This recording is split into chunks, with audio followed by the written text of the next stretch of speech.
بینندگان عزیز، علی جان علیوف، آموزگار زبان انگلیسی از مؤسسه تعلیمی TM کالج میباشم. اینک درس خود را شروع کردیم. درس امروزه ما درباره شکل تنها و شکل جمع اسم ها میباشند. اسم ها در زبان انگلیسی دو خیل میشوند، اسم های شکل تنها و اسم های شکل جمع. این چی معنا دارد؟ یعنی اسم اگر یک دانه باشد ما اون را شکل تنها میگوییم، اسم از یک دانه زیاد باشد ما اون را شکل جمع میگوییم. یک کتاب این اسم شکل تنها، کتاب ها این اسم شکل جمع. چه خیلی که در زبان تاجیکی ما آخر چسبک یعنی پیوندک در اسم ها میمونیم، آنها را شکل جمع میکنیم. این گونه پیوندک ها در زبان انگلیسی نیز هست. مثال در زبان تاجیکی پیوندک ها، کلمه ها کتاب شکل تنها، کتاب ها شکل جمع. کلمه یون دانشجو، دانشجویان، یک نفر دانشجو، دانشجویان. یا اینکه پیوندک گان خواننده، خوانندگان. یا اینکه پیوندک آن معلم، معلمان شکل تنها و شکل جمع. این گونه پیوندک ها در زبان انگلیسی نیز وجود دارد. شروع میکنیم درس خود را.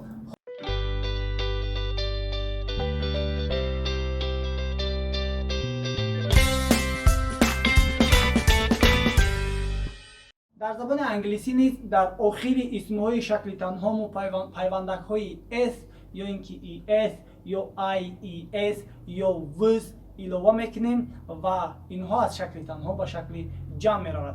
6 قاعده از شکل تنها و شکل جمع کردن اسمها در زبان انگلیسی موجود است. ما اینها را به شما زینه به زینه می‌آموزیم. قاعده اول regular nouns، اسمهای تنها. در regular nouns با ما تنها حرف s در آخر کلمه شکل تنها ما حرف s را علاوه میکنیم، آنگاه این اسم شکل جمع می شود. مثال book کتاب، books کتاب ها، car یک تا ماشین، cars ماشین ها، house خانه، houses خانه ها، chair کرسی، chairs کرسی ها. یعنی ما آخر چسبک حرف s را علاوه کردیم، این شد شکلی از شکل تنها به شکل جمع. دویم قاعده irregular nouns، اسمهای نادرست. no rules قاعده ندارند، اسمهای نادرست قاعده ندارند. در زبان انگلیسی فراموش نکنید اسمهای نادرست هست، فعلهای نادرست هست، صفتهای نادرست هست. امروز ما درباره اسمهای نادرست نیز به شما می‌آموزیم. اسمهای نادرست قاعده ندارند و اسمهای نادرست در آخر یگان چی نمیگیرند، شکلشان تماما تغییر می‌یابد. به مثالی من مرد یک نفر، من مردها یک نفر. تنها حرف ای به حرف ای مبدل می شود، شکل جمع می شود.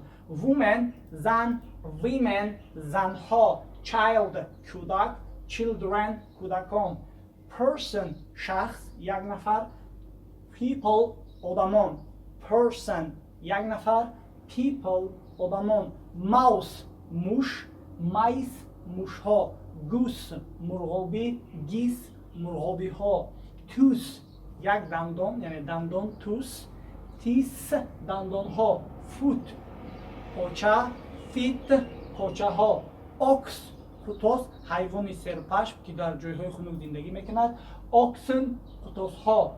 باز هست اسم های کی تماما خب شکلشون تغییر نمی‌یابد، شکل تنها هم همین هست، شکل جمع هم همین هست. sheep گوسفند، sheep گوسفند ها، fish ماهی، fish ماهی ها. یعنی one sheep 10 sheep یک تا گوسفند، 10 sheep 10 تا گوسفند، one fish یک تا ماهی، 10 fish 10 تا ماهی. قاعده سوم خب دقت میکنیم nouns which and with، اسمهایی که با حرف های دقت میکنیم. قاعده سوم nouns which and with s double s c h s h o x z، اسمهایی که با حرف های s دو تا s c h s h o x یا z تمام میشوند، آنگاه ما حرف es علاوه میکنیم در شکل جمع. بار دیگر اسمهایی که با حرفهای s اگر در آخر اسم s آید یا دو تا s آید یا اینکه ch آید یا sh آید یا o آید یا اینکه x یا z آید، ما آنگاه هنگام شکل جمع کردن es علاوه میکنیم. بس اتوبوس یک دونه، buses اتوبوس ها، class classes، match گوگرد matches گوگرد ها، دیش خوراک یا اینکه ظرف dishes خوراک ها، ظرف ها. potato کارتوشکا، potatoes کارتوشکا ها. box قوطی، boxes قوطی ها. quiz سوالنامه، quizzes سوالنامه ها.